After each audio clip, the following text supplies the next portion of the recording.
जालियांवाला बाग, वो दिन जब इंसानियत गोलियों के सामने खड़ी थी। उस दिन गोलियां सिर्फ लोगों पर नहीं चली थीं, उस दिन इंसानियत पर फायर हुआ था।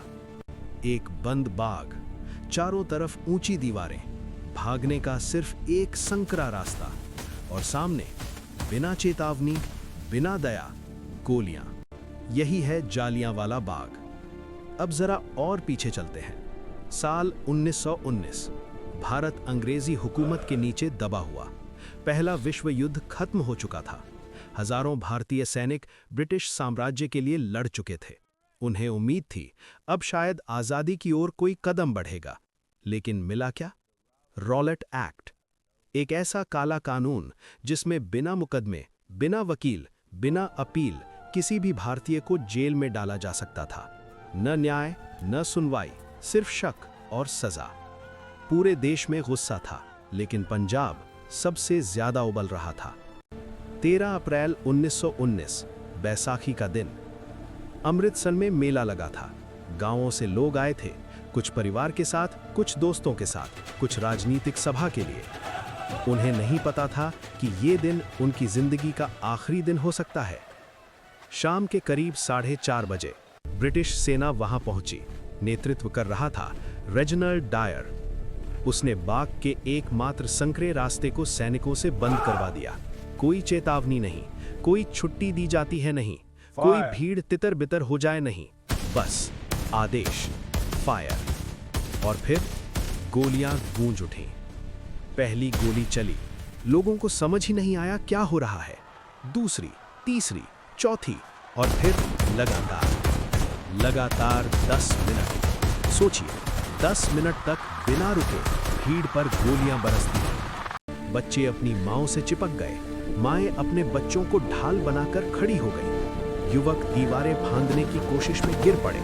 कुछ लोग उस कुएं में कूद गए जो आज भी वहां मौजूद है, सिर्फ गोलियों से बचने के लिए। लेकिन मौत हर तरफ थी। सरकारी रिकॉर्ड ने कहा लगभग 379 लोग मारे गए, लेकिन स्थानीय लोगों की गवाही कुछ और कहती है। सैकड़ों नहीं, हजारों। जमीन खून से लाल हो चुकी थी, चीखें दीवारों से टकराकर लौट रही थीं, और जब गोलियां खत्म हुईं तो बाग में सिर्फ सन्नाटा था।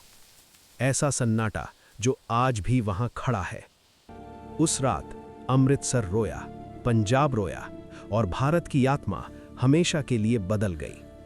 ये सिर्फ एक नरसंहार नहीं था, ये एक मोड़ था। इस घटना ने महात्मा गांधी को भीतर तक हिला दिया। उन्होंने ब्रिटिश सरकार पर भरोसा खो दिया। यहीं से असहयोग आंदोलन की चिंगारी भड़की।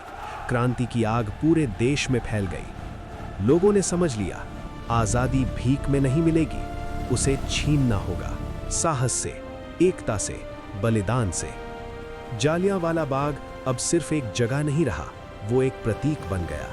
अत्याचार के खिलाफ प्रतिरोध का, शहीदों की चुप पुकार का, और उस कीमत का जो आजादी के लिए चुकाई गई। आज भी जब आप वहां खड़े होते हैं, दीवारों पर लगे गोलियों के निशान खामोश नहीं हैं। वो पूछते हैं, क्या हमने उनकी कुर्बानी को सच में समझा? क्या हम आजादी की कीमत आज भी याद रखते हैं? क्या हम एकजुट हैं या फिर भूल चुके हैं? इतिहास किताबों में नहीं जीता, इतिहास यादों में जीता है। और जालियांवाला बाग एक ऐसी याद है जिसे भुलाना अपनी पहचान खो देना है। अब मैं आपसे पूछता हूं, अगर आप उस दिन उस बाग में खड़े होते, जब पहली गोली चलती, जब चारों तरफ भगदड़ मचती, जब आपके सामने लोग गिरते, तो आप क्या महसूस करते? डर, गुस्सा, बेबस आंसू, या फिर क्रांति?